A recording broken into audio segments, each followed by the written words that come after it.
What I wanted to do to kind of start things off is the very last slide of my last presentation is a comparison of senior housing. And one of those things that you'll notice at the top, it says approximate cost per month. All right? Independent living, assisted living, nursing home. You see that nursing home number? If you guys can't read it, it says 4,000 to 8,000. All right, on average per month. Okay?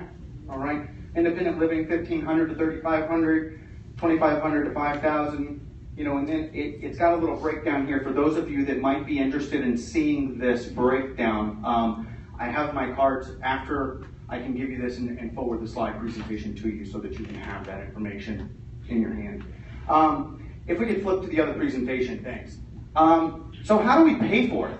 Because a lot of these things are covered by insurance, but most of them, like assisted living, is all private pay, as is private duty nursing that comes into your house. That's coming out of your pocket.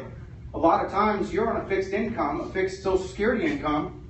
Well, I'm meeting my goals here, but now I'm having added expenses that are very expensive. Private duty nursing can be anywhere from $12 to $22 an hour, depending on what you need, okay? That's a range. So it's just one of those that, next slide. So I wanted to just kind of go through a few different benefits because, again, we go back to, let me start with this. I am not an attorney, okay? I have helped hundreds of families over the course of the past 8 years and might know enough to be dangerous. But I will stay out of the weeds and will not be somebody that will be doing the application for you. What I can do is educate you on the goal. The goal is what we need to see, or at least be aware that there is a goal. All right? Aid and attendance. How many people in this room are veterans or been the spouse thereof a veteran at some point in their life? Big percentage, okay? Now keep your hands raised. How many of you know what the Veterans Aid and Attendance benefit is? And I lost about 3/4 of you. Okay, awesome. Perfect. This is going to be a great, great talk. All right? What this guy is the periods of conflict. Number one, if you served 60 days in this section at all, or your husband, okay, now you can't have divorced that guy and remarried. Never divorce a veteran, ever. All right? Ever. All right? Or just move out and stay, keep the paper. All right? Because it's one of those, these periods of conflict, this is a big thing. This is a game changer for a lot of families. If you served World War I, I'm guessing, any World War I guys here? Probably not. World War II, from December 7th, 41 to July 26th, 47. If you're in that window, you're good. Now, I'm not saying you have to be boots on the ground and have bullets whizzing by your head. You could have been a radio operator in Montana and still qualify, okay? Korean conflict, June 27th, 1950, January 31st, 1955. In that range, okay? Vietnam conflict, July 5th, 64 through May 7th to 75. If you're in that window, this is a good thing. Gulf War, 80 to August 2nd, 1980, August It's 1990. Can't be 1980. Okay, I will have to look into that one. Thank you.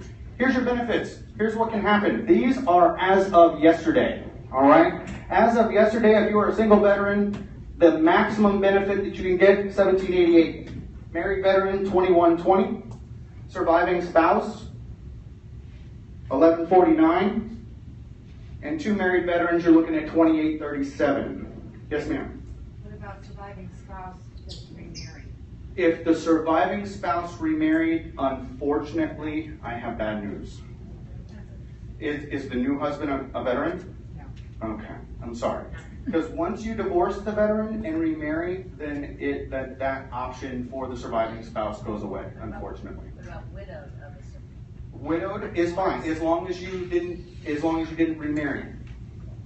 Now, if you divorced the veteran and then was widowed, the divorce doesn't work, but in that regard. Again, these are questions that I am not an attorney, but what I can say is that you don't have to go to an attorney, there's financial planners, there's social workers, there's attorneys, there are compliance officers with the VA. All of the above have an ability to get into the weeds as it pertains, but just as a broadsword understanding, in that regard. I do know that if you did divorce the veteran, that option has gone away.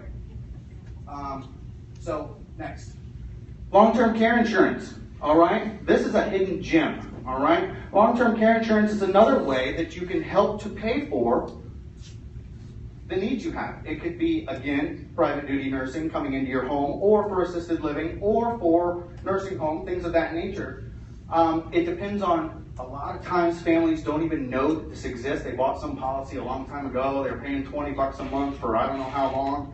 And it's just something small that you don't really think about. And then as things go, and when you pull out, or I've been there in the room, when they find a random piece of paper and it gave them $250,000 of end-of-life care.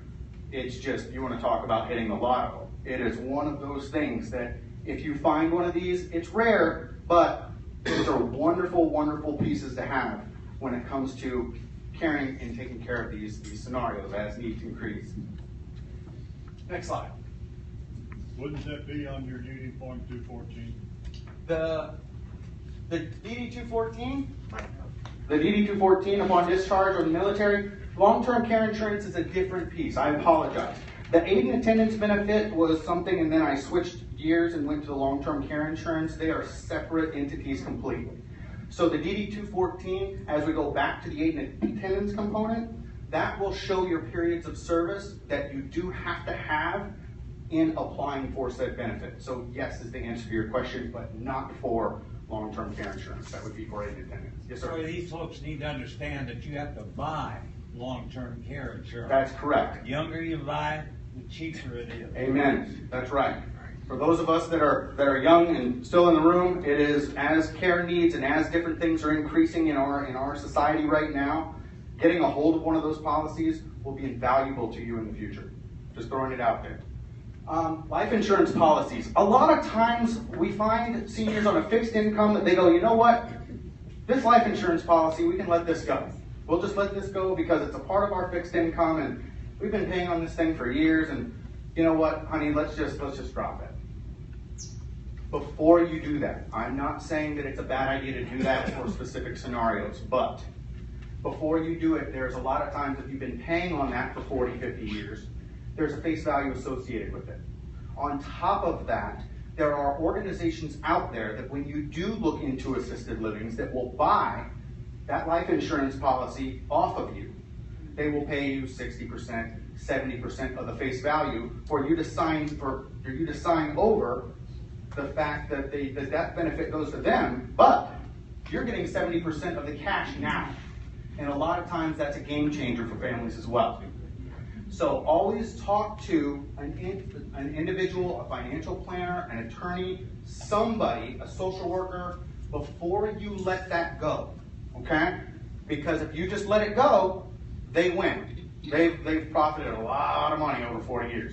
But it's one of those that it could, like I said, it can be a game changer, all right?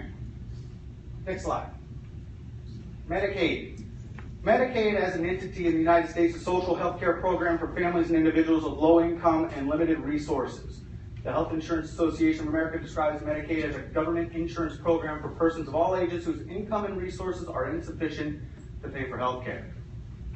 So what happens is as our needs increase, all right, and we don't have the avenue or the ability to pay for the health care that we need, a lot of times families look into this benefit, or at least applying therefor, okay? It can be messy. Aid and attendance is much easier to get than Medicaid, but in this regard, it is something that is very powerful as you have those needs. There are many avenues to be able to get this accomplished as well. There are applications online you can try to navigate yourself. Attorneys do it, and there's a charge associated. I always tell people that when they're talking to attorneys about it, get a track record on how many Medicaids they've closed. Because a lot of times you have attorneys that are good at one thing, but they're not good at all things. So at least get some information as to how many they've closed of that specific type, okay? Because some are good at some, but then they may take a charge and then farm it out to get the advice from a different attorney. Financial planners can accomplish this as well, as are those that work for Medicaid entities here in Brevard County. There are lots of avenues to be able to get that accomplished, okay? get the microphone. You got it. And I think that's it, guys. All right. Thank you guys very much. Temper 5.